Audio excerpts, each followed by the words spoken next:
One other structure I want to mention, I think we already pointed this out, is, the choroid plexus. And this makes that cerebrospinal fluid.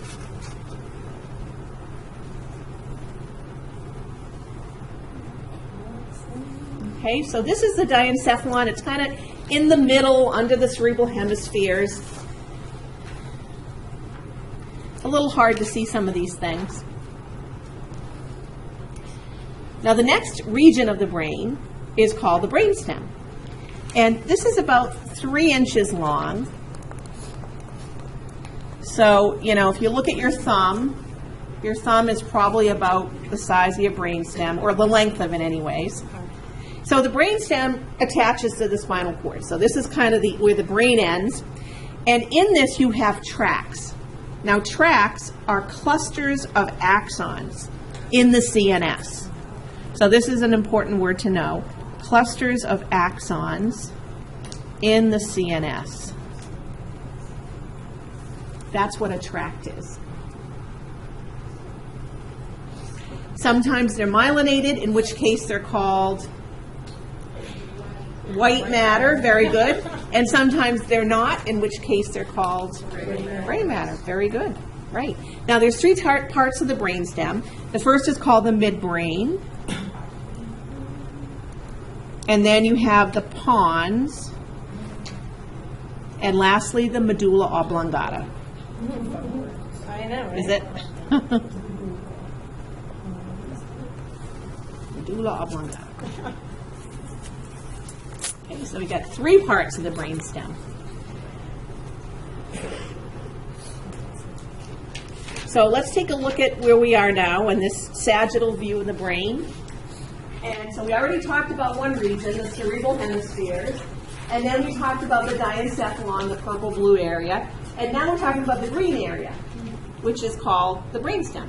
So you can see that the pons is here, it's kind of round. The midbrain is kind of right here in the middle. You've got some cerebral spinal fluid going through. And then you've got the medulla oblongata at the bottom. And here's the beginning of the spinal cord. So this is the brainstem. Now, if we look at this from behind, posterior, you can kind of see all of this green, this whole green area is the brainstem. Okay. So you're going to be looking at this on the model and also on the sheep brain. And there are a couple of things you have to find here. So the first one, I think I already mentioned this, is called the Corpora Quadrigemina. Corpora. What is corpse? What does that mean? Body, right? What does quad mean? 4. So 4 bodies, right? So you got 1, 2, 3, 4. The 2 on the top are called the superior colliculus, and the 2 on the bottom are called the inferior colliculus.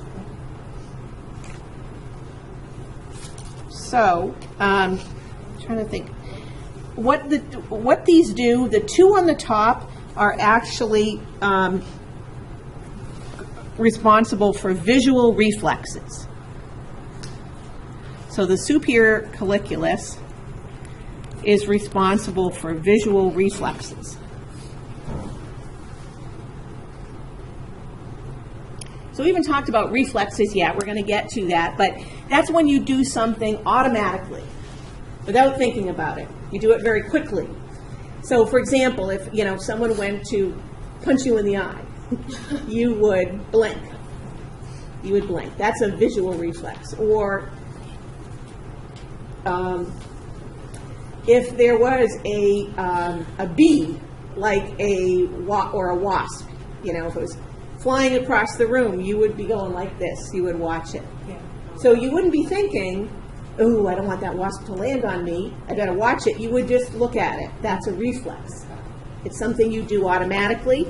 And then the inferior colliculi are responsible for auditory reflexes.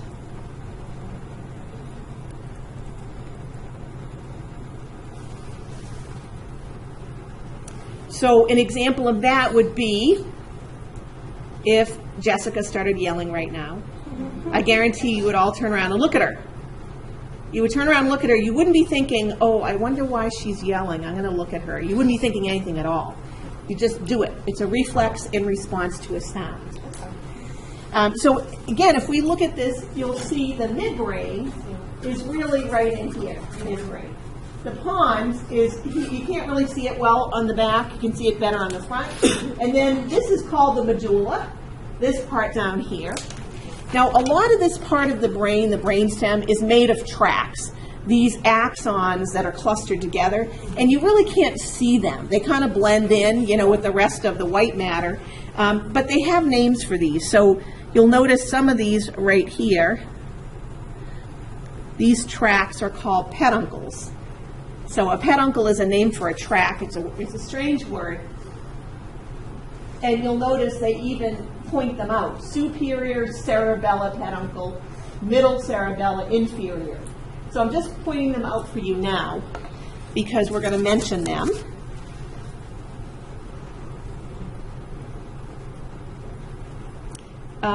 When you are dissecting the sheep brain, you won't be able to see them because they blend in. On the human brain, they actually point, I think, one or two of them out. So you can just see where they are, but again, you really can't see these very well. So if we look at the midbrain, again, mostly tracts, these bundles of axons, and you have something there called cerebral peduncles.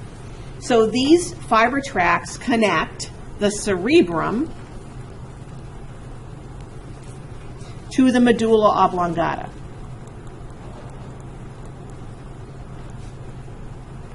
Okay, they connect the cerebrum to the medulla oblongata. So remember, different parts of the brain have to be connected. They have to communicate, and so they kind of know what the tracts are that connect them. You also have those four rounded protrusions we said were the Corpora Quadrigemina. Sorry, my pen is shrieking there. And we said that the superior colliculi were responsible for visual reflexes. And the inferior colliculus was responsible for auditory.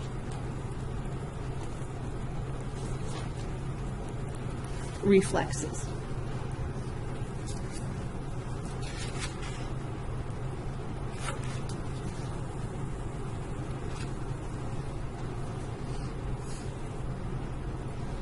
Okay, so that's what you find in the area of the midbrain.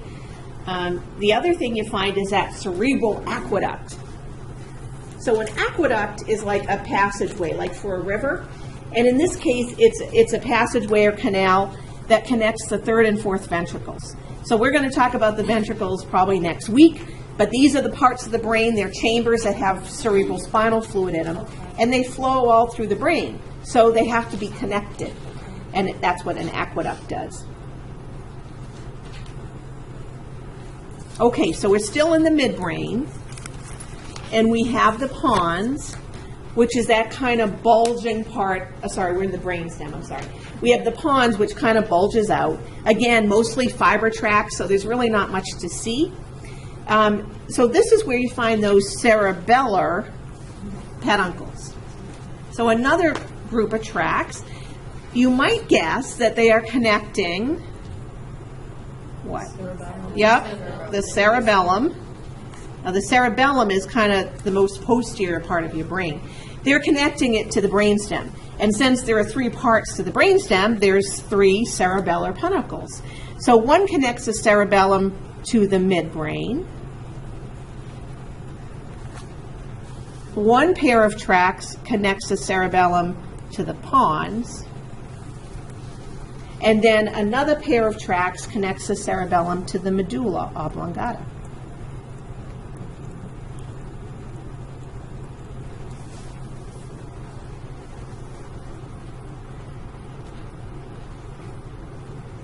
So again, I'm not going to ask you, where are the superior cerebellar peduncles? Where's the inferior? Where's the, I'm not going to ask you that, but I would like you to know what they do. The cerebellar peduncles connect the cerebellum to the three parts of the midbrain. of the brainstem, the 3 parts of the brainstem. So that's what's more important. Now the pons actually does a lot of things, but its main thing is it regulates your breathing rate. So it controls the rate at which you breathe, and it also controls whether you need to speed up your breathing, like when you're exercising. Okay, so the last part of the brainstem is the medulla oblongata. So we're the lowest part of the brain now. Next stop is the spinal cord. And again, lots of tracks here. And so you can't really see anything. But the medulla is responsible for all these things listed here. So these things, including the things that the pons does, regulates your breathing, these are the things that keep you physically alive. Physically alive. So if you were in an accident and you destroyed your brainstem, you'd be dead. You'd be dead. There's no way to survive that, right? Because you can't swallow, you can't regulate your heart rate, you can't breathe, you can't regulate your digestion, all of that is gone. On the other hand, what if you're in an accident and your brainstem is okay, but you've destroyed your cerebral cortex? Are you still alive? You are alive, but you're basically a vegetable, right? You're a vegetable. That means that you are not there anymore. So you're physically alive, like a vegetable, like a carrot. So you breathe, your digestive system works, your heart rate works, your blood pressure works, but there's no one home. Pulse logging, don't eat your organs. There's no sense of consciousness, none. So we'll talk a little bit about that later, but you can imagine how horrible that must be, especially for the people left behind. Okay, we'll finish the last part of the brainstem. Last part of the brain, last region, is the cerebellum. So you can see in this picture here, now we're right here, cerebellum. It looks kind of like a cauliflower when you cut it. And it has 2 hemispheres in humans, just like the 2 hemispheres of the cerebrum. Now, in a sheep, you're going to look and see something different. They still have a cerebellum. So this is pretty big part of your brain, so it's got to be important. If we look at what the cerebellum does, it plays a role in language, problem solving, recognizes and predicts a sequence of events. So when my kids were in preschool, this is my favorite test. I wish I got tests like this. This would be their test. Circle the sequence. Circle the sequence. So, that's a very simplified example of what recognizing a sequence of events is. And then lastly, you have involuntary coordination of body movements. What does that mean? What causes your body to move? What kinds of muscles? Skeletal. But wait a sec. I thought coordination of skeletal muscles was voluntary. I thought skeletal muscle control was voluntary. Is it not? Yes. So is this wrong? We need the tonus. It means to coordinate the muscles involved in a particular movement. Okay. So if I said to you now, okay, I want you to get up out of your chair and walk out the door, but before you do, you have to tell me which muscles are contracting in which order. Or you can't move. Ever. When you get up to push off the ground, there are many muscles moving. There are some abdominal muscles. There's muscles like the gastric numeus and the soleus. I don't know if you guys remember that. Yeah. But even if you had just learned all the muscles, you still couldn't tell me. And it's like boom, boom, boom. Yeah. Like one group, then another group. There's some groups that work in opposition. You don't know what it is. So we don't coordinate. We don't coordinate that. That's the involuntary part, right? The cerebellum does that.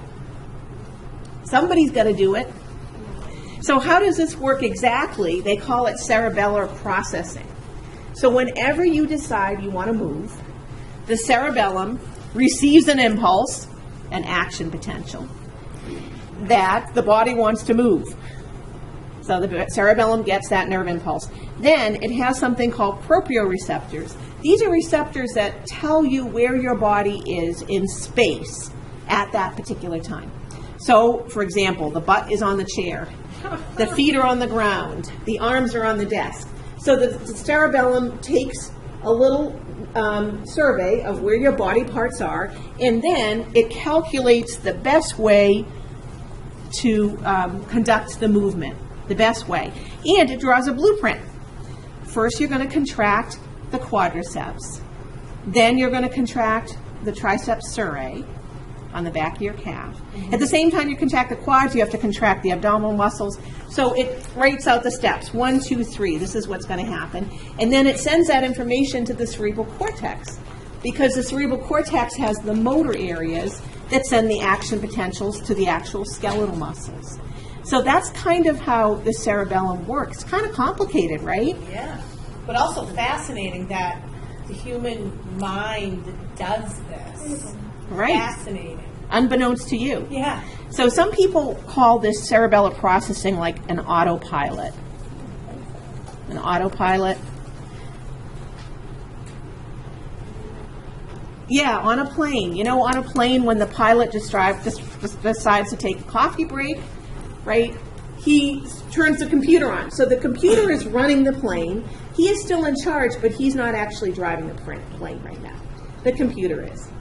So it's kind of the same thing. You're in charge. You decide if you want to move and what you want to do, but the cerebellum will write out the steps for how that's going to happen. So you would guess that some people, there are some children, believe it or not, born without a cerebellum. I don't know how they survive, but